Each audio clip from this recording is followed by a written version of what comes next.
happy Monday, you guys. We just got back home from our trip at 4 in the morning today, so I am barely standing right now, but we need to unpack and do a full reset. I want to start off this week fresh, and I desperately need to do the laundry. I have sand literally everywhere. So let's go.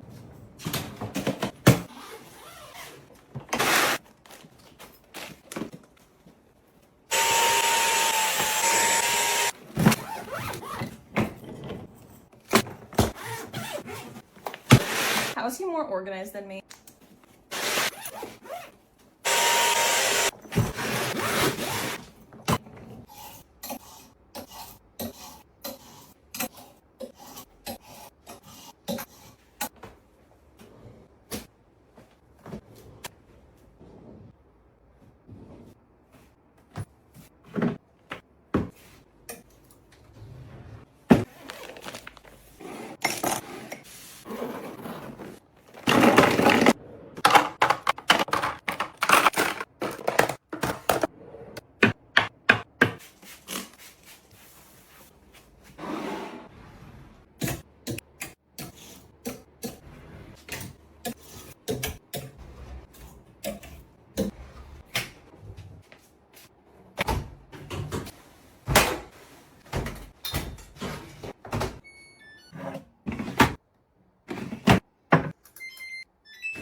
In my ongoing attempt to do the absolute most for no reason, today I decided to deep clean my entire dining room from the tops of the walls to the baseboards. If you saw my last video, then you know that I decided to deep clean one room every single week from top to bottom until our entire apartment is done. This ended up being a way bigger project than I was expecting it to be. Last week, the kitchen ended up taking me 4.5 hours. Naturally, I thought the dining room would be the quickest, considering it's literally just walls, blinds, and a table and chairs. Somehow, some way, this room still managed to take me 3.5 hours. And let me just say that cleaning the blinds is the absolute bane of my existence, and considering the men that lived here before us never cleaned a single thing in this apartment, it took quite a bit of scrubbing. I ended up taking the day off of work due to my daughter being sick, and why would I ever let myself enjoy a fun hobby on an extra day off when I could scrub my entire dining room from top to bottom? Anyways, remember last week when I told you guys that I could not rest even if it smacked me in the face? Apparently, the universe took that quite literally. At this point in time, I was just really starting to wonder if I'd made a mistake starting this project, and maybe I would consider not doing such a deep clean if the men who lived here before us didn't insist on living in a complete pigsty. And now that I've seen up close how badly this house needs a deep clean like this, there's no way I could have peace of mind not doing it. So no matter how long this series takes me, I will be here every single week until my entire house is sparkling from top to bottom. I will see you guys next week, and hopefully next week's deep clean doesn't leave me with any more bruises. One of my biggest hacks for losing 20 pounds was how I organized my fridge. I know that may sound silly, but once I had this system, everything changed for me. 1, I started sticking to whole foods, and then 2, I started sticking to 3 larger meals. I don't snack a ton anymore, so these fridge organizers have been a game changer for me because we have our fruit, we have our veggies. If I want to snack, I'll snack on those, and then also it's just really easy to grab and go for our meals. I'll wash all the fruits and veggies in baking soda, and then at the bottom of the containers, I'll put a little bit of a paper towel, and that helps just absorb any of the moisture so that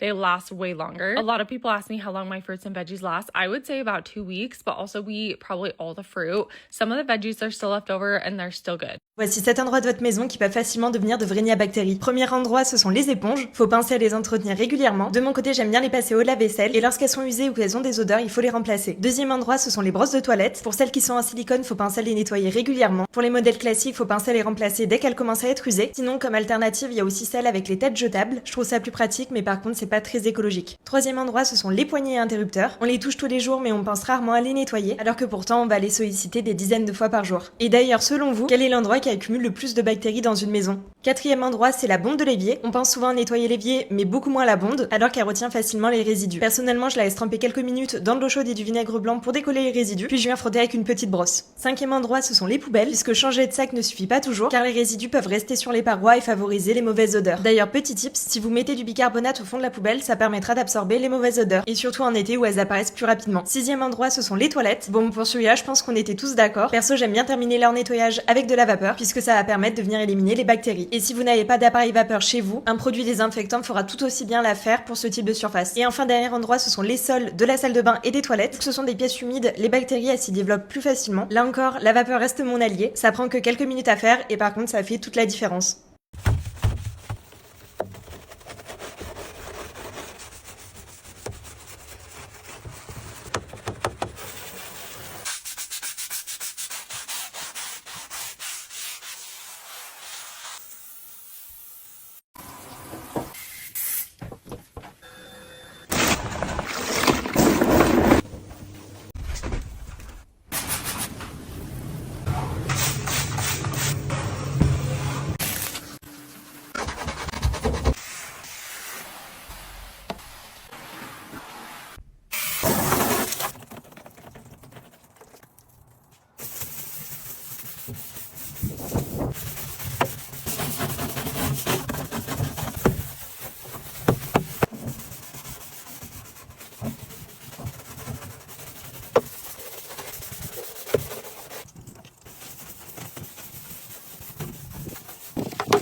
Who's calling that shit? Who's calling that shit?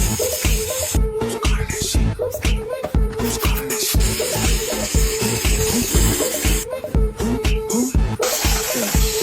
Yeah. OVO sound 2025. Who's calling that shit?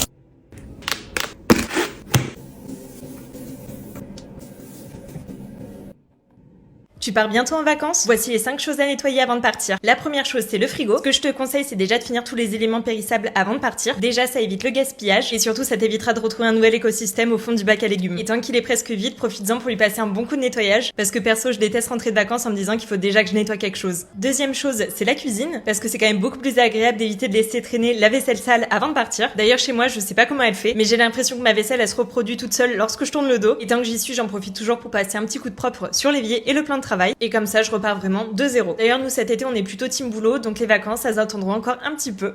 Troisième chose, ce sont les poubelles. Je te dis ça parce que j'en ai déjà fait les frais. C'était pendant le premier confinement et j'avais oublié de les vider. À l'époque, j'étais dans un tout petit appart étudiant et en rentrant, il y avait une odeur, ça avait imprégné tout l'appart et même mes vêtements. Et depuis, on peut clairement dire que ça m'a vaccinée, évidemment sans mauvais jeu de mots. Quatrième chose, ce sont les toilettes. Un petit coup de nettoyage avant de partir, ça évitera que le tartre ait le temps de s'installer pendant ton absence. Et franchement, au retour, j'ai juste envie de poser mes valises et pas de sortir la brosse à toilette. Et pour finir, ce sont les draps, parce que rentrer de vacances avec des draps propres, c'est un vrai bonheur. D'ailleurs, je suis curieuse, ça serait quoi ton voyage de rêve? Pour moi, tu vois les paysages d'Ambayana? Bah voilà, c'est exactement le genre d'endroit qui me fait rêver. Donc clairement, je partirai sur la Polynésie française. Maintenant, il faut juste convaincre mon banquier.